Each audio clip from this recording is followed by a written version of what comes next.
Alright, I'm dabbling in little kitty cats today.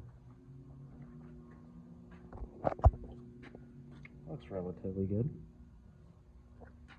You notice how the intake is right in line with number 3.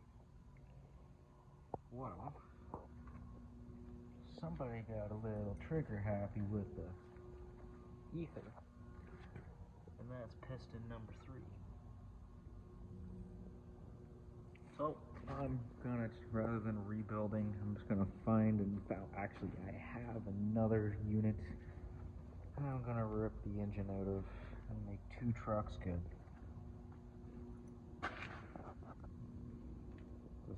There's a Cat 3406